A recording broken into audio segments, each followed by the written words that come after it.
Ready? Start.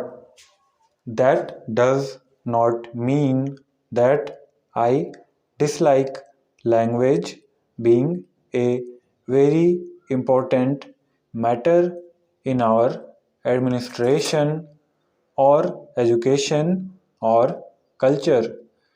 I recognize that the language of the people is a vital matter for their development, whether it is education, administration, or any other matter. But there is a distinction between developing the language to the fullest extent and this passion for building up a wall around a linguistic area and calling it a border. I completely accept the statement that people cannot really grow except through their language. But it does not follow that in order to make them and their language grow, a barrier must be erected between them and others. The various languages areas in India represent the development of history through the ages, but drawing a hard and fast line between two areas is, I think, carrying it too far.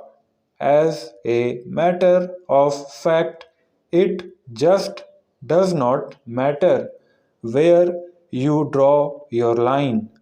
If you judge a border purely from the linguistic point of view, you will be going against the wishes of many people. Invariably, there are bilingual areas. As long as you cannot prevent people of one state from going to another, there will always be bilingual areas. Are you going to stop, contrary to the dictates of the Constitution, the movement of workers or of people from one state to another? You cannot. Therefore, whatever fixed line you may draw, people on one side may be attracted to the other and move there and thus change the linguistic composition of the state or of the border area. Are we going to sit down every few years and say the language ratio of this particular tehsil or taluk has changed and therefore it should be taken out of this state and put into another? You must realize that while there are clearly marked linguistic regions, there are also bilingual areas and even trilingual areas between two such regions. And wherever you may draw your line, you do justice to one group and injustice to another. From the language point of view, good reason, good logic, and good argument can be found for each side of every case. This is the difficulty.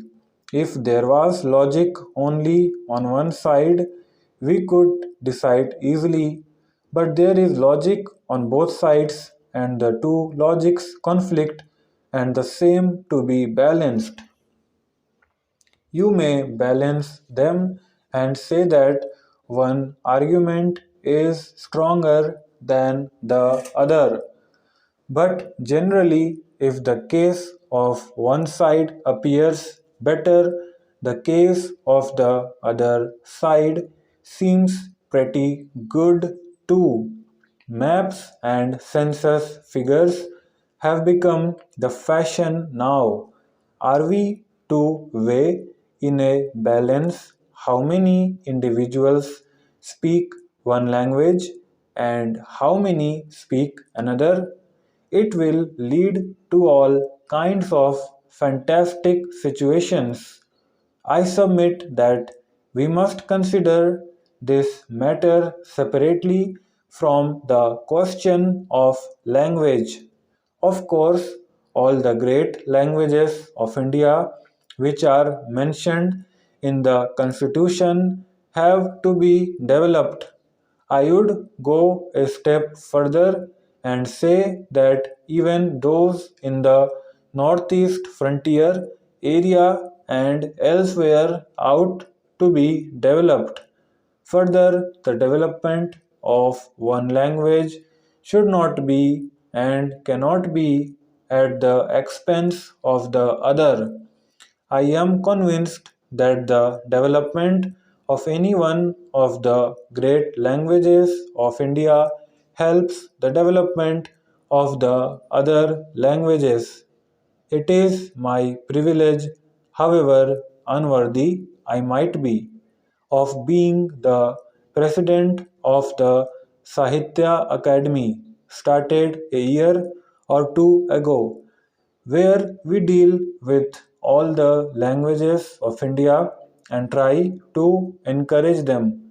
The more we discuss these matters, the more we see that encouragement, development, and growth of one language result in advantage to the other Indian languages also. Going one more step, I would say that the knowledge of a foreign language helps the growth of an Indian language. If we are cut off from foreign languages, we are cut off from the ideas that are contained in those foreign languages and from technology which is part of modern life. Therefore, let us not think of excluding a language. Quite frankly, I do not understand the way some people are afraid of the Urdu language. I am proud to speak Urdu and I hope to continue to speak Urdu. I just do not understand why, in any state in India, people should consider Urdu a foreign language or something which invades their own domain. Urdu is a language mentioned in our constitution. I object to any narrow mindedness in regard to Urdu.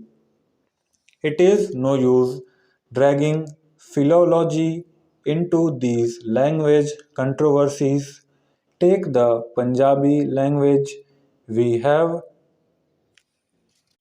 learned arguments about the origin of Punjabi and the Gurumukhi script and how far it is connected with Hindi and so on, as if the force was of paramount significance.